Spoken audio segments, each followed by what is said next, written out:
அனைத்து நல்லுள்ளங்களுக்கும் வணக்கம். நான் ஆர்கே பேசுகிறேன். வீக் மசூமோட நெக்ஸ்ட் சேனல் வழக்கமாக உலக செய்திகள். இன்றைய சிறப்பு செய்திகள். ரஷ்யா உக்ரைனுடைய தலைநகரை மிகப்பெரிய அளவுக்கான தாக்குதல் நடத்தியிருக்காங்க. குறிப்பாக இந்த சந்திப்பு ஜெலன்ஸ்கி பாரிஸில் இருக்கும்போது இந்த ஒரு தாக்கல் நிகழ்ந்திருக்காங்க. மறுபடியும் சி ஆஃப் அசோஸ் பகுதியில் மிகப்பெரிய ஒரு தாக்குதலை முன்னெடுத்திருக்காங்க. அது இல்லாமல் ஈரானுடைய வெளியுறவு தூதரகத்துக்கு சம்மன் அனுப்பியிருக்கிறது இந்தியா. இது போன்ற பல அதிரி புதிரி சம்பவங்களை, பல அதிரடி தகவல்களை அள்ளி வீச போகிறோம். நம்ம வாங்க நண்பர்களே. ஸோ வீடியோவில் போகிறதுக்கு முன்பு நீங்கள் நம்ம சேனலை சப்ஸ்கிரைப் பண்ணலாம். சப்ஸ்கிரைப் பண்ணிட்டு வாங்க. மறக்காம பெல் பட்டன் கிளிக் பண்ணி ஆல் ஆப்ஷன்ஸ் கொடுங்க. வீடியோ கொடுக்கலாம்.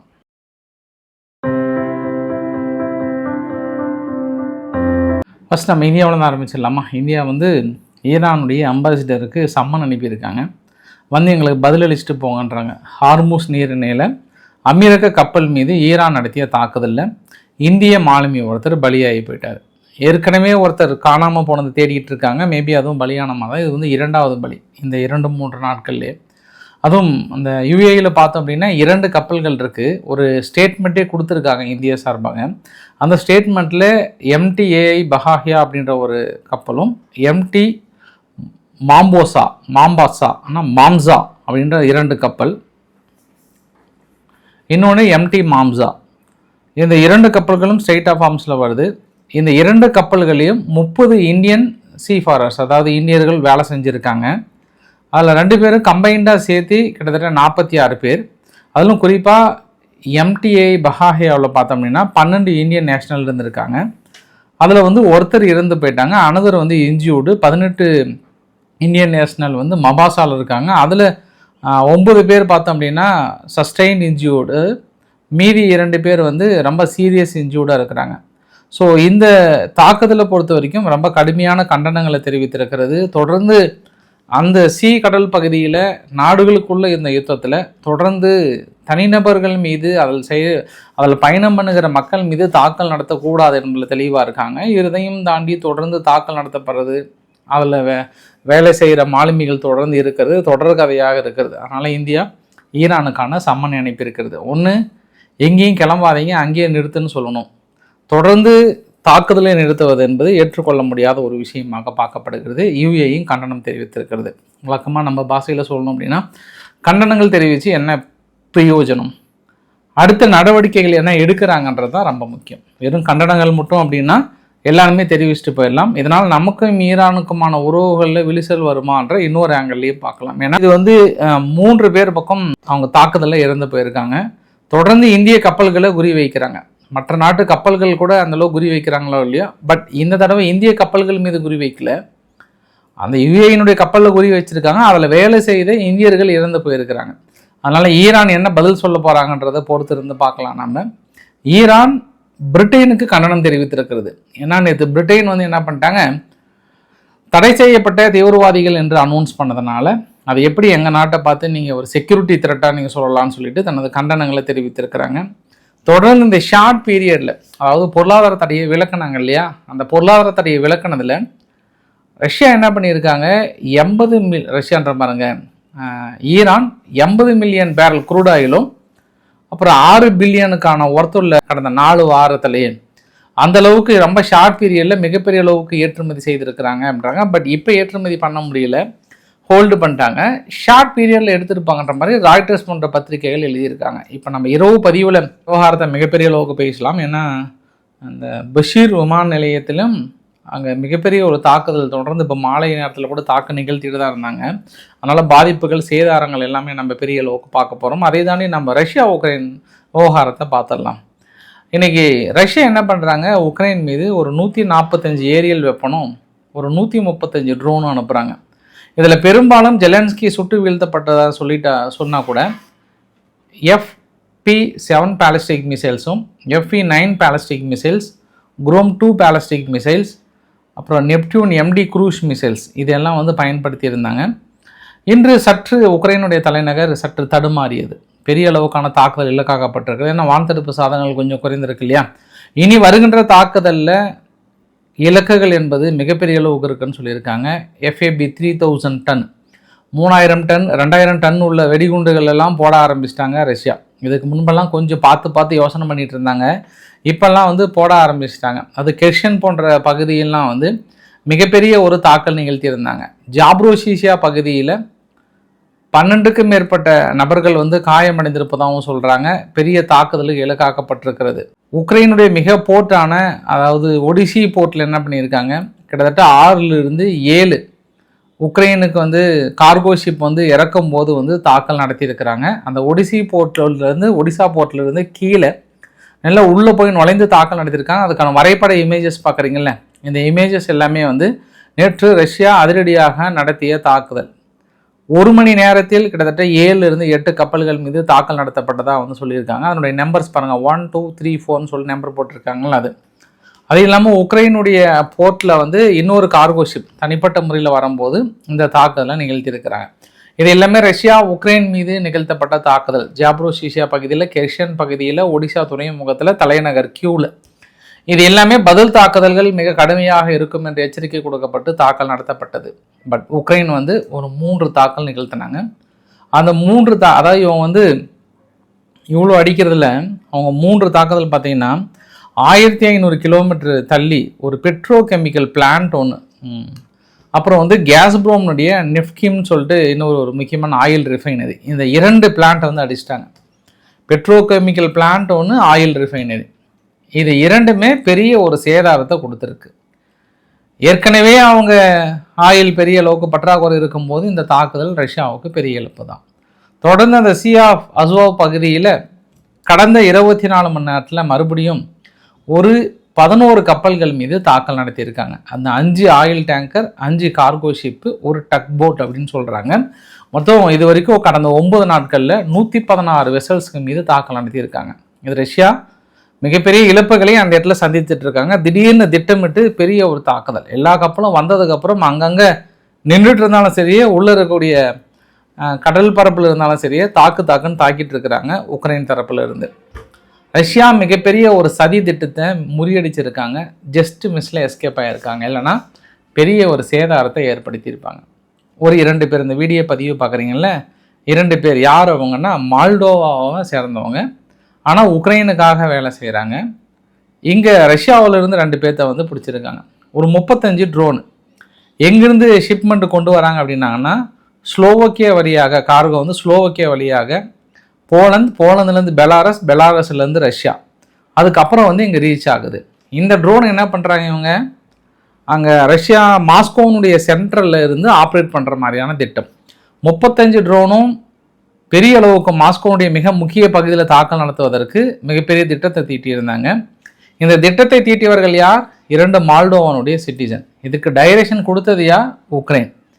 கிட்டத்தட்ட தயாராகிற சூழ்நிலையில் கரெக்டாக போய் கழுத்தை பிடிக்கிற மாதிரி பிடிச்சிட்டாங்க. டேய் என்னடா பண்ணுறீங்க டேய் அப்படின்னு தூக்கிட்டாங்க. சப்போஸ் இவங்களை மட்டும் பிடிக்காமல் விட்டுருந்தாங்க அப்படின்னாங்கன்னா, பெரிய வெஹிக்கிள் ஒன்று கிட்டத்தட்ட மரப்பலகையை எடுத்துகிட்டு போகிற மாதிரி மேலே வந்து ஆட்டோமேட்டிக்காக ஓப்பன் ஆகிட்டு ட்ரோன் மூலயமா தாக்கல் நிகழ்த்தியிருந்தாங்க. அதே மாதிரி ஒரு சம்பவத்தை திட்டம் தீட்டியிருந்தாங்க. இந்த தடவை வந்து கழுத்தை பிடிச்சிட்டாங்கடான்னு சொல்லிட்டு. அதனால் எஃப்எஸ்பி என்ன சொல்கிறாங்கன்னா, எஃப்எஸ்பி வந்து ரொம்ப அலர்ட்டாக இருக்கணும், ஜஸ்ட் மிஸ்ஸில் வந்து தப்பிச்சிட்டோம், மிகப்பெரிய ஒரு சான்ஸாக பார்க்குறாங்க. அதாவது கடைசி நேரத்தில் தடுத்துட்டுமே அப்படின்னு ஒரு ஆனந்தமாக நினைக்கிறாங்க ரஷ்யா தரப்புலலாம். பெரிய இழப்புகளை ஏற்படுத்தியிருக்குன்றாங்க. இதுக்கு உக்ரைன் தரப்பில் வழக்கம் போல் என்ன சொல்லுவாங்கன்னா, எனக்கு அவங்களுக்கு சம்மந்தம் இல்லைன்ற மாதிரி தான் சொல்லுவாங்கன்னு நினைக்கிறேன் நான். ஜெலன்ஸ்கி இப்போ எங்கே இருக்கிறாருன்னா பாரிஸில் இருக்கிறார். பாரிஸில் வந்து இன்றைக்கி பெரிய அந்த பரேட் மாதிரிலாம் பயங்கரமாக நடந்துட்டு இருந்தது. வரலாற்றிலே முதல் முறையாக உலகம் தோன்றிய காலத்திலிருந்து 1,00,000 வருடம் காலத்திலிருந்து இது வரைக்கும் பார்த்தீங்கன்னா பாரிஸில் உக்ரைனுடைய சோல்ஜர்ஸ் வந்து அந்த இதில் அணிவகுப்பு நடத்தினதில்லை. இது ஏலியன் காலத்திலிருந்து இன்ன வரைக்குமே பல ஆயிரம் பல லட்சம் வருடங்களுக்கு முன்பு இருந்தே நான் சொல்ல உக்ரைனுடைய பெருமையாக சொல்லிக்கிட்டாங்க. அதனால் பல லட்சம் வருடங்களுக்கு வரைக்குமே இந்த மாதிரி ஒரு சோல்ஜர்ஸ் வந்து அது மாதிரி பரேடு போகிறதுனால இதை ஒரு வரலாற்று சிறப்புமிக்க தருணமாக நாங்கள் இது எங்களுக்கு ஒரு கிடைத்த பாக்கியமாக நாங்கள் பார்க்குறோம் அப்படின்னு இருக்காங்க. அதனால தான் வான்தடுப்பு சாதனங்கள்லேருந்து ஸ்கேல்ப்னு சொல்லிட்டு தொலைதூரத்தில் தாக்கல் நடத்தக்கூடிய ஏவுகணையிலேருந்து எல்லாமே உக்ரைனுக்கான லைசன்ஸை கொடுக்குறாங்க.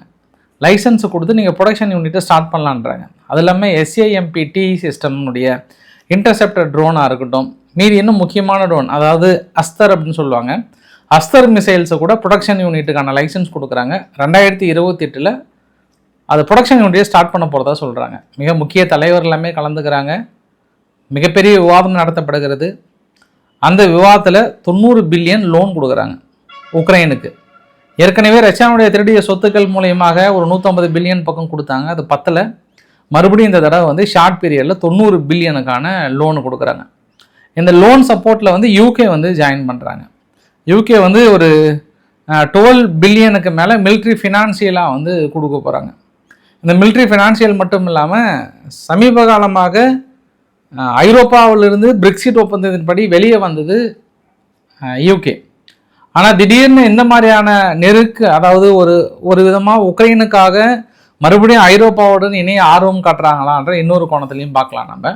பட் அதே சமயத்தில் இவங்க கொடுக்குற ஃபண்டு எல்லாமே இப்போ அவர் வந்து தலைமை பொறுப்பில் இல்லை, கிறிஸ் ஸ்டார்மர் அவர்கள். ஏன்னா ரிசைன் பண்ணிட்டாரு. அடுத்த தலைவர் வந்து ஒப்புதல் கொடுத்தா மட்டும்தான் ஒப்புதல் கொடுப்பாங்க. இருந்தாலும் அவர் அதே நிலைப்பாடு தான் கொடுத்துருவாங்க, அது ஒன்றும் பிரச்சனை இல்லை. ஆனால் நேற்று ஜெர்மனியில் ஒரு போராட்டம்லாம் இல்லை, மக்களோட ஆதங்கத்தையும் அந்த பேட்டியும் பார்க்க முடிஞ்சது. வேல்ஸ்வேகன் நிறுவனம் கிட்டத்தட்ட க்ளோஸ் பண்ணுற கண்டிஷனில் இருக்குது. 1 லட்சம் பேர் வேலை இழக்க போகிறாங்க. வேலையில்லா திண்டாட்டம் எங்கள் நாட்டில் பெரிய அளவுக்கு தலைவிரித்து ஆடிட்டு இருக்கு.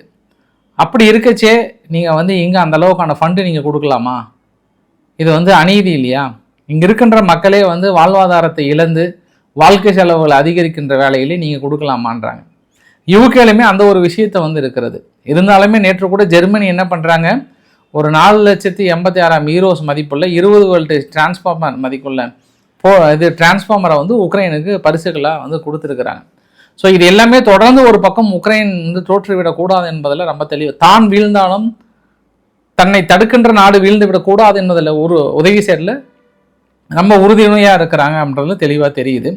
அசர்பைஜானுடைய பிரசிடென்ட் ஆலியோ அவர்களும் என்ன சொல்கிறாருன்னா, நாங்கள் நிறைய விஷயங்கள் எங்களுக்கு இதுக்கு முன்னால் நடந்தது, அமெரிக்கா வந்து எங்கள் நாட்டுக்குள்ளே பண்ணது எல்லா விஷயத்தையும் நான் மறந்துட்டு இப்போ நாங்கள் என்ன பண்ண போகிறோன்னா அசர்பைஜானுடைய வளர்ச்சியை தான் எங்களுடைய முக்கிய இலக்காக நாங்கள் பார்க்குறோம். நாங்கள் அர்மீனியாவுக்கு முதல் முறையாக 40,000 டன்னுக்கான கார்கோ, அதாவது ஏற்றுமதி, அது இல்லாமல் அவங்களுக்கு தேவையான டீசல், பெட்ரோல் எல்லாமே வந்து கொடுக்க தயாராகிட்டாங்க.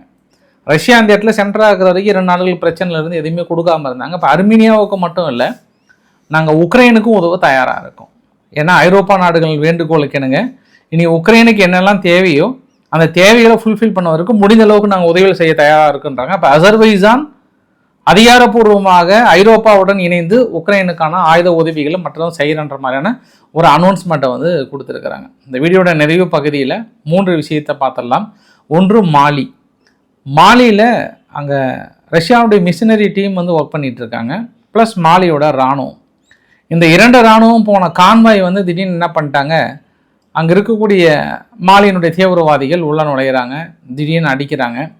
அடித்ததில் ஒட்டுமொத்த கான்வாயும் லாஸ், ஆல்மோஸ்ட் பெரிய இழப்புகள். இது வரைக்கும் மாலியில் இப்படி ஒரு இழப்புகளை சந்தித்தது இல்லைன்ற மாதிரி சொல்கிறாங்க. ஒட்டுமொத்த கான்வாயும் அடித்ததில் குறைஞ்சது 50லேருந்து 60ன்றாங்க. பட் அவங்க தரப்பில் 100 பேரே சொல்கிறாங்க. 200க்கும் மேற்பட்ட ரஷ்யன் ஆர்மி ட்ரூப்ஸ் வந்து மாட்டிக்கிட்டாங்கன்றாங்க. மாலியில் ரஷ்யாவுடைய ட்ரூப்புக்கும் அரசாங்கத்துக்கும் மிகப்பெரிய இழப்புகளை ஏற்படுத்தியிருக்கிற இந்த பதிவுகளை பார்க்க முடிகிறது. சம்பவம் நம்பர் 1. சம்பவம் நம்பர் 2, அமெரிக்காவுடைய நேஷனல் ஒருத்தர், ஏற்கனவே அவர் சம்திங் ஸ்பெஷல் ட்ரைனிங் யூஎஸ்னுடைய சர்வீஸ் மேனில் இருந்த ஒரு நபர் வந்து நம்ம இந்தியாவுடைய எல்லை பகுதியில் இந்தோ நேபாளினுடைய பார்டரில் ஒரு சில வேலிட் டாக்குமெண்ட் இல்லாமல் அந்த கிராமத்தில் மாட்டியிருக்கிறார். எப்படி உள்ளே வந்தாருன்னு தெரில, கிராமத்தில் மாட்டிக்கிட்டார். அந்த கிராம மக்கள் அவரை அடித்து இழுத்து கொண்டு வந்து இராணுவத்துக்கிட்ட ஒப்படைக்கிறாங்க. ஏன்னா இது வந்து 2வது நபர். ஏற்கனவே அமெரிக்காவுடைய உளவுத்துறையில் வேலை செஞ்ச ஒரு நபர் அங்கே இதே மாதிரி பாருங்கள் இந்தோ நேபாளினுடைய எல்லை பகுதியில் பிடிச்சி பெரிய அளவுக்கு ட்ரோன் பயிற்சிகள்லாம் கொடுத்தாருன்ற அடிப்படையில் அவரை கைது பண்ணி இன்னும் சிறையில் இருக்கிறாரு. அவரு போதாத குறைக்கு தலைவர் என்ன பண்ணுறாரு, எனக்கு தனி சாப்பாடு வேணுன்ற அளவுக்குலாம் வந்து அப்ளை பண்ணியிருக்கிறாரு. எனக்கு இது மாதிரி இங்கே இருக்கிற சாப்பாடு ஒத்து வரல அப்படின்ற மாதிரிலாம் வந்து சொல்லியிருந்தாங்க. பட் இப்போ வந்து 2வது நபரை வந்து கைது பண்ணியிருக்கிறாங்க. அமெரிக்காவுடைய சர்வீஸ்மேன், வேலிட் டாக்குமெண்ட் இல்லாமல் நேபாளினுடைய எல்லை பகுதியில் உங்களுக்கு என்ன வேலை, அங்கே என்ன பண்ணிட்டு இருக்கீங்க, இந்தியாவுக்கு எதிரான திட்டத்தில் நீங்கள் என்ன வச்சுருக்கீங்க, நீங்கள் வேறு ஏதாவது சதி திட்டம் தீட்டி இந்தியாவுக்கும் சீனாவுக்கான யுத்தத்தை மூடுவது திட்டமிடுறீங்களா, இல்லை இந்தியாவை தாக்க நடத்துவதற்காக திட்டம் தீட்டுறீங்களா, என்ன பிரச்சனை உங்களுக்கு? தொடர்ந்து 2வது நபர் மாட்டிக்கொண்டிருக்கிறார் என்பதும் ஒரு கூடுதல் தகவல். அதனால் அந்த வரைபடத்தோட முடிக்கிறேன் நான். நேற்று டானக்ஸ் ஒப்லாஸ்ட் பகுதியில் உக்ரைன் பெரிய அளவுக்கு முன்னேறி இருப்பதாகவும், முன்னேறிய ரஷ்ய வீரர்களை தடுத்ததாகவும், பெரிய அளவுக்கு வெற்றி பெற்றிருக்கிறோம் என்று உக்ரைன் கொண்டாடி கொண்டிருக்கிறது. ஸோ இன்றைக்கு ஓரளவுக்கான தகவலை கவர் பண்ண நினைக்கிறேன். பிடிச்சிருந்தா லைக் பண்ணுங்கள், ஃப்ரெண்ட்ஸுக்கு ஷேர் பண்ணுங்கள், சப்ஸ்கிரைப் பண்ணுங்கள். Ravikumar RK channel. நன்றி, வணக்கம்.